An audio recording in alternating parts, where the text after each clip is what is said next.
बहन के साथ कल रात में शौच के लिए गई थी। जब वो रात को शौच के लिए निकली है तो हमारे बगल के एक गांव का लड़का है स्कॉर्पियो और एक दरोगा था साथ में। वो दोनों लोग हमारे गांव के आसपास घूम रहे थे। हमारा भाई ड्यूटी से मतलब कि गया हुआ, उसके साथ गैंग रेप किया गया है।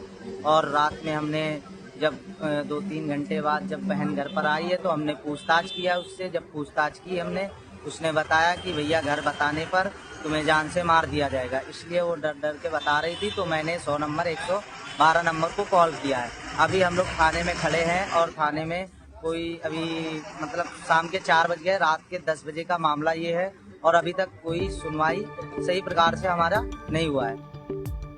कानपुर के सचेंडी थाना क्षेत्र में स्कॉर्पियो से नाबालिग लड़की के साथ हुए गैंगरेप मामले ने पूरे प्रदेश में सनसनी फैला दी है। आरोप है कि एक दरोगा और एक पत्रकार ने मिलकर 14 साल की किशोरी का अपहरण कर उसके साथ सामूहिक दुष्कर्म किया। घटना के बाद पीड़िता को घर के बाहर फेंक कर आरोपी फरार हो गए। मामले के सामने आते ही पुलिस महकमे में हड़कंप मच गया।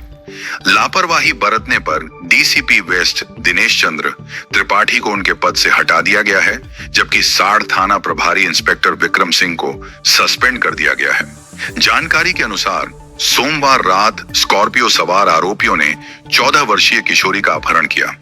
इसके बाद दरोगा अमित मौर्य और पत्रकार शिव बरन उसे एक सुनसान स्थान पर ले गए, जहां दोनों ने मिलकर उसके साथ गैंगरेप किया।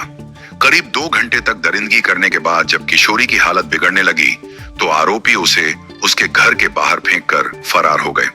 परिजनों ने गंभीर हालत में बच्ची को अस्पताल में भर्ती कराया, जहां उसका इलाज जारी है। पुलिस ने तत्परता दिखाते हुए आरोपी दरोगा अमित मौर्य और पत्रकार शिव बरन को गिरफ्तार कर लिया है। दोनों के खिलाफ अपहरण, गैंगरेप और पॉक्सो एक्ट के तहत मुकदमा दर्ज किया गया है। मामले की गंभीरता को देखते हुए शासन ने विशेष जांच टीम एसआईटी का गठन किया है, जो पूरे प्रकरण की निष्पक्ष जांच करेगी। घटना के बाद पुलिस की कार्यप्रणाली पर सवाल उठे, जिसके बाद डीसीपी वेस्ट दिनेश चंद्र त्रिपाठी को पद से हटा दिया गया। वहीं साड़ थाने के इंस्पेक्टर विक्रम सिंह को निलंबित कर दिया गया है। इस सचंडी थाना क्षेत्र में कल एक घटना घटित हुई थी, जिसमें एक अभियोग पंजीकृत कराया गया है कि एक बालिका के साथ दुष्कर्म का आरोप लगाया गया था। तो उसमें अभियोग पंजीकृत करने के बाद ये पता लगा है कि इसमें 2 लोग सम्मिलित थे। इसमें से एक पत्रकार है जिसको पुलिस ने अरेस्ट कर दिया है। एक सब इंस्पेक्टर हैं, पहले वहाँ पर चौकी इंचार्ज रहे हैं, उनका नाम है, वो अभी फरार चल रहे हैं। इसमें थानाध्यक्ष ने जो तथ्यों को सही नहीं बताया और एफआईआर में भी पॉक्सो एक्ट के तहत कार्रवाई नहीं करी है और लापरवाही इनके द्वारा बरती गई है। थानाध्यक्ष के खिलाफ कार्रवाई कर दी गई, उनको निलंबित कर दिया गया। सब इंस्पेक्टर अभी फरार चल रहे हैं, उनको अरेस्ट करने के लिए 4 टीमें लगाई गई हैं और जल्द ही उनकी अरेस्टिंग कर दी जाएगी। उनकी जांच उपरांत उनकी बर्खास्तगी कराना सुनिश्चित कराई जाएगी। सर, जिस पूरी कार में घटना हुई, बताया जा रहा है कि स्कॉर्पियो में उस लड़की को खींचा गया और उसके बाद वहाँ पर उसके साथ 2 घंटे पूरी वारदात हुई। क्या वो गाड़ी की पहचान हो पाई है कि वो गाड़ी किसकी है? और अभी तक आपको जो सब इंस्पेक्टर फरार है, क्या उसकी लोकेशन पे कोई अपडेट मिली? ये घटनाक्रम के एक बार मैं आपको बताना चाहूँ कि ये बताया गया है कि वो बालिका शौच के लिए निकली थी और कुछ ही दूरी पे वो गाड़ी थी।